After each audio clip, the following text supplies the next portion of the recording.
Nous allons maintenant regarder d'un petit peu plus près le dispositif du bouclier dit tarifaire. C'est un système, le bouclier tarifaire, de blocage de hausse des tarifs. Et il s'applique sur les tarifs réglementés de vente, les tarifs qu'on appelle les TRV. En gros, la hausse de ces tarifs, TRV, elle a été limitée en 2022 jusqu'à fin janvier 2023 à 4%. C'est ce qui s'est appliqué également pour les ménages. À compter de début février 2023 jusqu'à la fin de l'année, on est sur un bouclier qui empêchera les hausses, qui évitera les hausses au-delà de 15%. Comment on bénéficie du bouclier? On bénéficie du bouclier d'abord si on est une TPE. Une TPE, c'est quoi? C'est une entreprise qui fait moins de 10 salariés, c'est-à-dire moins de 10 EPP, et qui a un chiffre d'affaires, des recettes ou un bilan inférieur à 2 millions d'euros. Il faut également, pour bénéficier du bouclier tarifaire, être une entreprise qui a un compteur électrique inférieur à 36 kVA. Comprenez, un compteur inférieur à 36 kVA, c'est un petit compteur électrique, et donc ça s'apparente un petit peu à la situation des ménages. D'accord? Donc vous pouvez faire ce parallèle. Donc normalement, quand vous êtes au TRV et qu'on vous applique automatiquement ce bouclier, vous n'avez pas de démarche à faire. Mais il peut arriver que vous ne saviez pas, quel tarif on vous applique. Il peut arriver que votre fournisseur vous dise « je veux quand même une attestation ». Et donc dans ce cas-là, vous allez être amené à envoyer une attestation. Donc le principe, c'est qu'on n'a pas besoin d'envoyer une attestation quand on est obligé tarifaire parce qu'on est au tarif TRV. Mais si jamais on vous le demande ou si vous avez un doute, ce n'est pas grave, vous pouvez envoyer une attestation à votre fournisseur. Donc je vais vous montrer la configuration de cette attestation. Sachez que cette attestation, c'est la même qui va être utilisée quand on demande l'application de l'amortisseur, mais qui sera vue dans une autre séquence. Donc, l'attestation qui passe à l'écran, c'est une attestation qui consiste à attester sur l'honneur de la qualité de l'entreprise.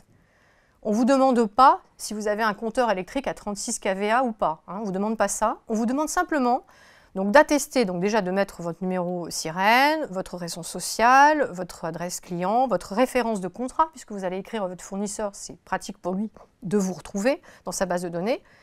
C'est une déclaration, une attestation sur l'honneur, vous allez expliquer je sous-signé et signé, etc., voilà, les éléments que je vais déclarer sont exacts. Et vous allez ensuite cacher une case. La case que vous allez cocher, quand vous êtes une TPE, c'est la première. C'est la case qui dit quel que soit mon statut juridique, je ne suis pas une filiale d'un groupe, je suis une TPE ou assimilable à une TPE. En vérifiant les critères suivants, c'est très exactement ce que je vous ai indiqué tout à l'heure. J'ai un chiffre d'affaires ou un budget annuel de moins de 2 millions d'euros et cumulativement, j'emploie moins de 10 équivalents temps plein. Une fois que vous avez coché ça, votre fournisseur il sait que vous êtes une TPE et c'est lui qui en fait appliquera en fonction de votre situation, au niveau du compteur, au niveau du contrat que vous avez, soit le bouclier tarifaire, soit l'amortisseur électrique, et il pourra éventuellement aussi, si vous avez renégocié votre contrat, au deuxième semestre 2022, il pourra également vous appliquer les 280 € par mégawattheure. Donc cette attestation, il y a des questions que se posent régulièrement les TPE quand elles remplissent cette attestation. Et il y en a deux essentiellement. La première question que se posent les TPE, c'est cette mention indiquant qu'ils ne sont pas filiales. Ça inquiète beaucoup les entreprises puisque beaucoup de TPE peuvent appartenir à des groupes d'entreprises, être donc quelque part comme des filiales, et donc elles ont l'impression qu'elles ne peuvent pas cocher ça, sinon ça va les engager. C'est un engagement sur l'honneur, et donc elles ont l'impression qu'elles ne peuvent pas bénéficier. Petite précision, une TPE qui appartient à un groupe d'entreprises, et qu'au final ce groupe d'entreprises, il représente une grosse structure de moins de 10 salariés et de moins de 2 millions de CA, de chiffre d'affaires, vous cochez TPE. D'accord, vous êtes dans un groupe, vous êtes peut-être une filiale, mais vous êtes bien une TPE au sens de l'attestation qu'on vous demande de remplir. De la même manière, une TPE qui appartient à un groupe qui a les caractéristiques d'une PME. C'est-à-dire, quand on cumule toutes les entreprises du groupe, elles ont moins de 250 salariés, moins de 50 millions de chiffre d'affaires ou moins de 43 millions de bilan, mais elles ne sont pas une TPE, le groupe n'est pas une TPE. Là aussi, vous cochez TPE. En revanche, quand une TPE appartient à un groupe de type ETI ou de type grande entreprise, Là, effectivement, vous appartenez à un groupe conséquent, et donc là, ce n'est pas véritablement les dispositifs boucliers tarifaires qui vont s'appliquer pour vous, ou amortisseurs qui vont s'appliquer pour vous, mais il faudra aller plutôt voir le guichet.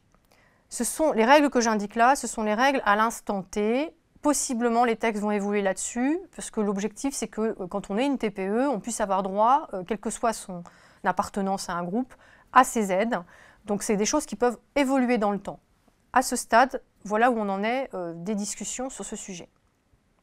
Deuxième série de questions que se posent les TPE, une fois qu'elles ont bien compris qu'elles ont une attestation à remplir, elles se demandent comment envoyer cette attestation au fournisseur.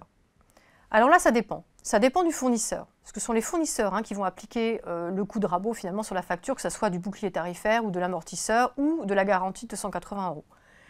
Donc les fournisseurs, ils se sont mis en place des dispositifs qui sont différents. Certains vont vous dire il faut envoyer quelque chose de signé à la main en PDF dans une messagerie spécifique. D'autres vont avoir créé l'attestation directement remplissable en ligne. Donc en fait, ce qu'on vous conseille, c'est d'aller voir, de contacter votre fournisseur ou d'aller voir sur le site du fournisseur ce qu'il a mis en place. Vous avez jusqu'au 31 mars pour remplir l'attestation. Ne vous inquiétez pas, si vous remplissez l'attestation et que vous l'envoyez en février, on vous appliquera quand même les nouveaux dispositifs à compter du mois de janvier. Simplement, ça ne se verra peut-être pas sur votre toute première facture, ça se verra sur la seconde. Mais au final, on vous appliquera tout ce qu'il faut, tous les bons tarifs sur l'année 2023. Vous avez jusqu'au 31 mars, il vaut peut-être mieux éviter de le faire trop tard aussi, parce que vous comprenez, plus vous allez avertir rapidement votre fournisseur que vous êtes une TPE, plus facilement il va pouvoir faire le calcul sur votre facture et vous envoyer dès les premières factures des montants qui sont un petit peu moins épouvantables que ceux que vous pouvez constater aujourd'hui. Une dernière précision concernant les TPE, parce que c'est des questions qui peuvent aussi vous venir à l'esprit. Si vous êtes une TPE qui a un établissement, un seul site, c'est assez simple de remplir cette attestation parce qu'elle ne vous concerne que vous. Vous avez un seul fournisseur, un seul compteur, a priori, et donc ça va aller vers votre fournisseur, tout va aller bien. Si vous êtes une TPE qui a plusieurs sites de vente, mais au niveau de l'entreprise, il n'y a qu'une entreprise, mais il y a plusieurs sites avec éventuellement des compteurs différents, j'attire vos attentions sur le paragraphe et la manière dont est rédigée l'attestation. Vous voyez bien que vous dites juste que vous êtes une TPE, vous faites la déclaration au niveau de votre TPE, de votre sirène, et c'est le fournisseur qui, sur les sites dont la puissance est inférieure à 36 kVA, appliquera le bouclier tarifaire, qui sur le site qui lui a éventuellement un compteur supérieur appliquera l'amortisseur. D'accord ? C'est lui qui s'y retrouvera. Petite dérivée, si jamais vous êtes une TPE, vous avez plusieurs sites et vous avez des contrats d'électricité différents avec des fournisseurs différents. Dans ce cas-là, si vous avez deux fournisseurs, vous allez devoir envoyer une attestation disant que vous êtes une TPE au premier fournisseur qui s'occupera des sites concernés par ce premier fournisseur. Et vous devrez envoyer une deuxième attestation sur l'honneur, toujours au nom de votre société, vers le deuxième fournisseur qui, lui, s'occupera du site correspondant à son exploitation.